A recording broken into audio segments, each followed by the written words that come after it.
Minister for Government Communications.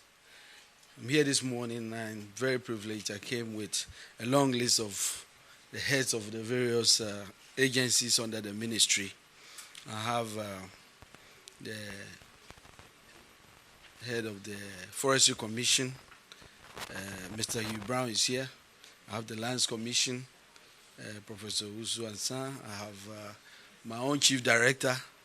I'm doing it no particular order, chief. Mr. Haliga, the advisor to the minister, Professor Kuma is here.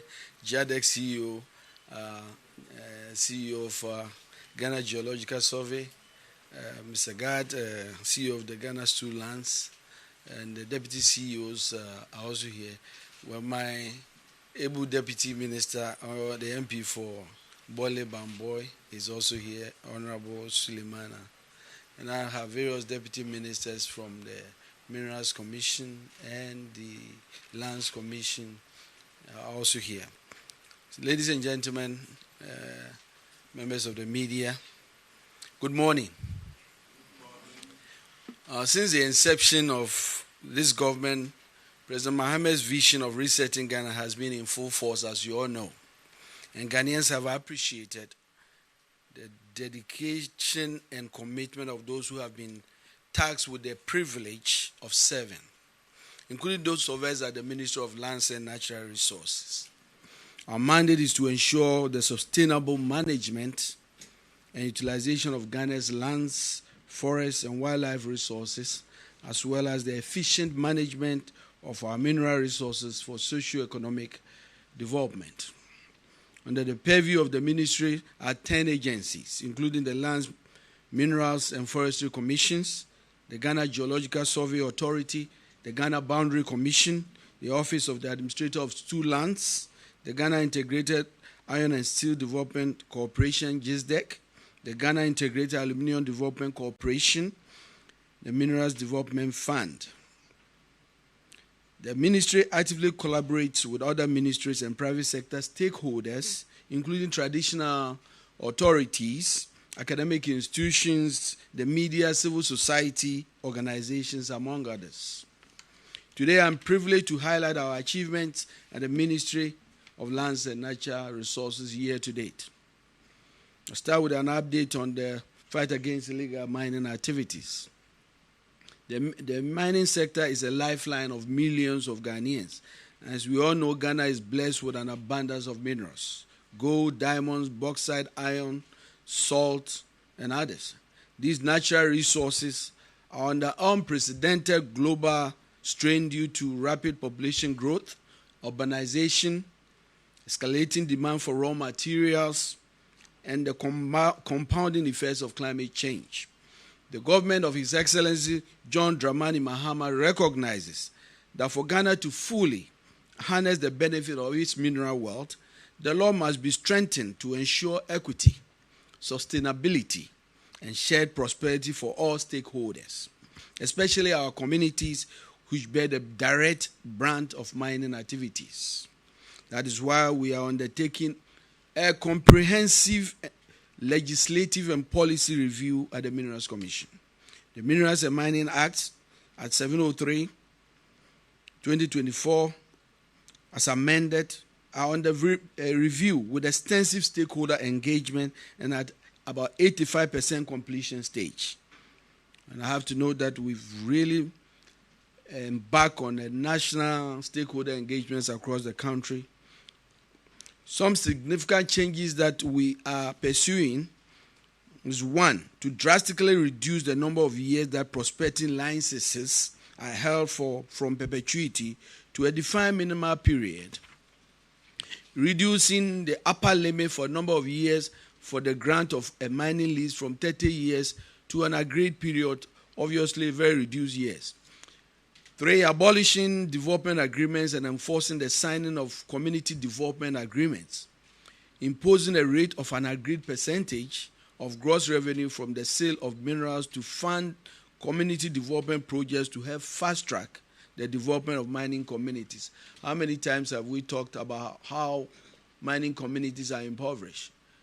These transformational changes will see the accelerated development of our mining communities. We are also introducing a three-tier mineral right regime by including a medium-scale mining. As we speak, we have only small-scale and large-scale.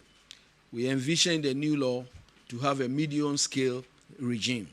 We are also working to reduce the upper limit for stability agreements from the current 15 years to allow for capital recovery for huge investments only, or abolishing it altogether. Under the leadership of His Excellency President John Dramani Mahama, and with extensive stakeholder engagement that include traditional authorities, civil society groups, academia, government is committed to ensure that the review of the Act corrects the imbalances of the past and secure a brighter future for the benefit of all Ghanaians. And that is why we are bent on making sure that we visit every region in the country to get the inputs of the people of Ghana. In the fight against Galamsey, it must be noted that 55 small-scale mining licenses issued during the transitional period were revoked at the beginning of the year. Additionally, 907 out of 1,278 licenses, and these are small-scale mining licenses, are now under review for possible revocation due to irregularities identified by the Small-Scale Mining Review Committee, chaired by my able Deputy Minister. A similar exercise is currently ongoing to review large-scale mining licenses to ensure compliance. These measures are all aimed at sanitizing the mining sector to ensure transparency and sustainable operations. In collaboration with other agencies, including the Ghana Police Service, the Ghana Armed Forces, and the National Security Secretariat, and I must say that I've had a full cooperation of our various sector ministries, and I want to take reinforcement they are supported. Additionally, 279 trucks conveying illegal lumber were intercepted, fined, and the illegal wood confiscated and auctioned. As government strategy to promote legal timber trade, Ghana entered into the voluntary partnership agreement with the EU, aimed at ensuring only legal timber from sustainable managed forests are exported to the EU market. Subsequently, Ghana is expected to issue what we call the Forest Law Enforcement Governance and Trade License, FLET, to accompany all wood exports to the EU market. Ghana is at the final stage of completing the process for issuance of this FLET license. And the key outstanding requirement is the ratification of these TUCs. And I must inform you that we are currently trying to get that done in Parliament. And the effective date of the FLET licenses coming live will be on the 8th of October 2025. I move to a very important initiative that really is on the heart of His Excellency President John Mahama. And that is what we call the Major Reforestation Initiative, the Tree for Life initiative. This was launched by His Excellency President John Mahama at Nkawie in the Ashanti region in March this year. On June 5th, the President again led the nation to commence the tree planting exercise, emphasizing the government's commitment to planting 30 million trees. As of mid-July 2025, a total of 7.8 million seedlings have been distributed and planted, out of which 2.3 million were planted by the private sector. The planting campaign is ongoing, with a target expected to be met at the end of the rainy season. And let me note that we just started the planting June and July, and that's really why you see this number. I believe that with the diligence and hard work led by the Forestry Commission team, we will meet the target by October this year.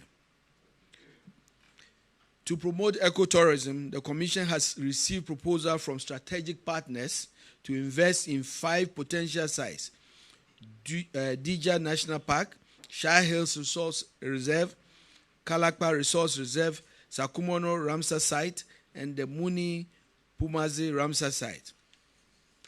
The proposals are being reviewed for PPP, public-private partners to develop these areas for tourism and local economic growth. One critical area of importance